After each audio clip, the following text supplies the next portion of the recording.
안녕하십니까, 벨카TV의 벨카입니다. 오늘은 이제 엘리엇 파동 이론에 대해서 조금 좀 공유를 해드리려고 하는데요. 뭐 엘리엇 파동 이론이 좀 어렵게 복잡하게 이제 돼 있는 구성이 있어가지고 제가 단타 칠 때 우리가 이제 필요한 종목만 필요한 법칙만 좀 간략하게 요약을 해서 설명을 드리려고 합니다. 굳이 다 알 필요는 없고요. 세분화해가지고 저희가 알 수 있는 방안은 없고, 솔직히 단타 칠 때는 중요한 몇 개 절대 법칙과 특징만 알면은 충분하게 엘리어트 파동 이론을 활용해서 단타를 할 수가 있습니다.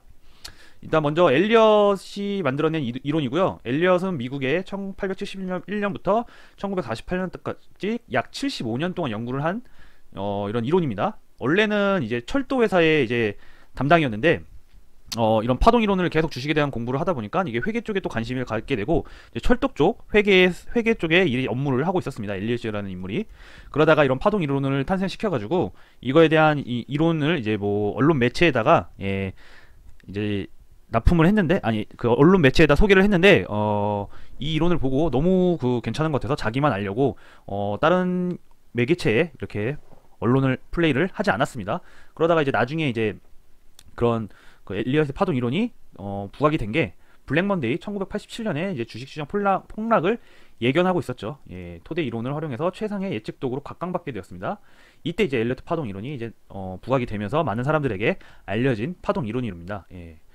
좀 어려운 이론도 있지만, 예, 이 이론을 조금 이제 단타에 이제 적합해가지고 특징만 몇 가지만 설명을 드리겠습니다. 이런 식으로 지금 엘리어트 파동 이론이 주가가 형성이 이제 한다는 이론입니다. 이거는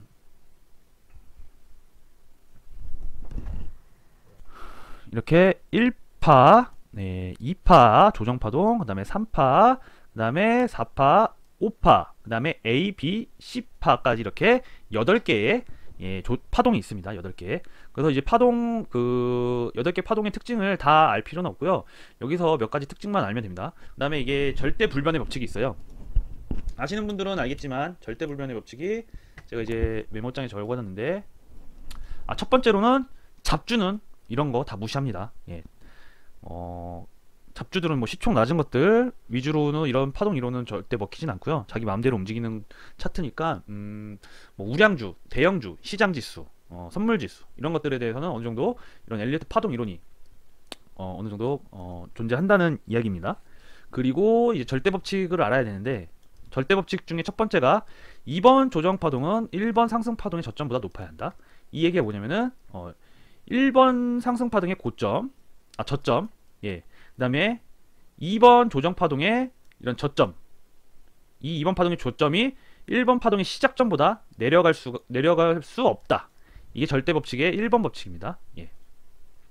그리고 두 번째, 3번 파동이 가장 짧을 수가 없다. 예. 3번 파동이 제일 길어야 한다. 예. 3번 파동이 가장 연장된 상승 파동입니다. 가장 강력한 상승 파동이죠. 예. 그림이 좀 애매한데, 어쨌든 3번 파동이 가장 짧을 수가 없다. 그러면은 5번 파동이 더 길 수도 있고요. 예, 1번 파동이 더 길 수도 있지만, 보통 5번 파동이 더 기는 경우도 있지만, 만약 5번 파동이 더 길다, 연장된 발산 구간이 나타났다. 그러면은 1번 파동보다는 길어져야 된다는 특징이 있습니다. 절대 불변의 법칙입니다. 만약 이게 형성이 되지 않는다, 다시 엘리어트 파동으로 공부를 해야 됩니다. 파를 나누어서. 그리고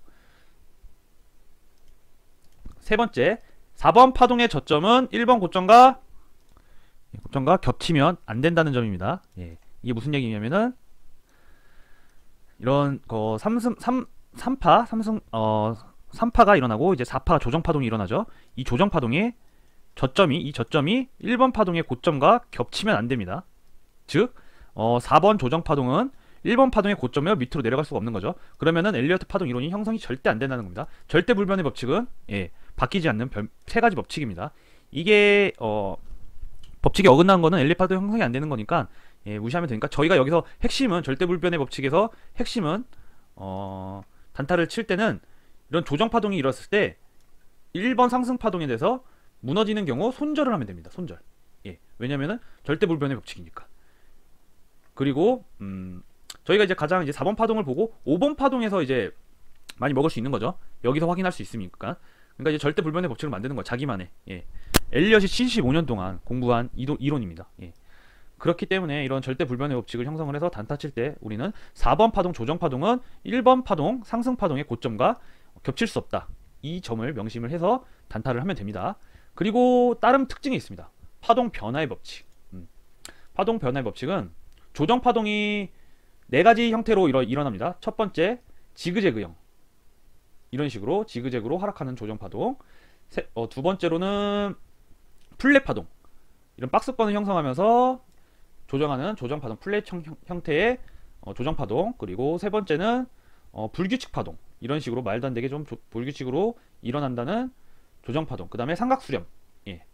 이런 식으로 크게 가면서 좁아지는 이런 수렴하는 삼각 파동. 예. 이런 식으로 네 가지 이제 조정 파동들이 있는데, 이 조정 파동 변화의 법칙 다른 모양을 형성을 한다. 예를 들어서 2번 파동에서 지그재그였으면은 3번 파동에서는 지그재그 형태가 아니고 다른 불규칙 변동이나 플랫 형태, 이런 박스권 형태에 대해서 조정 파동이 일어난다. 이런 특징이 있습니다. 그리고 파동 균등의 법칙. 3번 파동이 연장될 경우 5번 파동은 1번 파동과 같거나 최소 61.8. 그래서 이런 연장 파동이 일어나가지고 이런 길게 나죠. 3번 파동 같은 경우는 길게 난다고 하면은 5번 파동의 길이와 1번 파동의 길이는 같거나 최소 1번 파동의 5번 파동의 61.8이 이제 1번 파동이라 이겁니다. 예. 이런 특징이 있어요. 그리고 연장은 주로 3번이나 5번에서 연장되고 3번 파동이나 5번 파동에서 연장됩니다. 예. 이런 특징을 알면 되고요. 그리고 또 한 가지 제가 추가해 드릴 게 이제 5번 파동의 특징이에요. 5번 파동 이후에 이제 하락하는 추세가 나오죠. A 파동이 일어납니다. 여기서 어떤 특징을 갖고 있냐, 5번 파동이 다 그런 건 아니지만 한 가지 예를 들면은 삼각 수렴이 일어나는 거예요. 삼각 수렴. 이런 위로 조금씩 이런 식으로 하다가 하락이 A 파동이 나오는 겁니다. 조정 파동. 이런 특징이 5번 파동이 있어요. 연장될 경우, 5번 파동이 연장될 경우에는 이런 특징을 갖고 있으니 조금 이런 거 유의해서 단타를 칠 때 활용을 하면 될 것 같습니다. 그럼 다시 한번 정리를 해보면은 4번 파동의 저점은 1번 고점과 겹치면 안 된다. 다시 새로 만들어서 얘기를 드리면은 이런 파동이 있습니다. 그러면은 이 저점과 이 저점은 겹치면 안 되죠. 예, 이걸 명심해야 됩니다. 그리고 이 저점과 이 저점과 겹치면 안 된다. 예, 그럼 성립이 안 된다는 거 특징을 알고 계시고요. 이 두 가지만 좀 알아도, 그리고 5번 파동의 특징, 이런 연장된 구간에서는 삼각 수렴, 위로 뻗는 삼각 수렴에 대한 형성이 일어난다. 그리고 A 파동, 조정 파동이 일어나는 이런 엘리어트 파동의 단타 특징을 알고 계시면은 단타 칠 때 조금 도움이 될 거라고 예상을 하고요. 이렇게 공유를 해드리는 겁니다. 예, 이상으로 벨카TV였습니다. 감사합니다.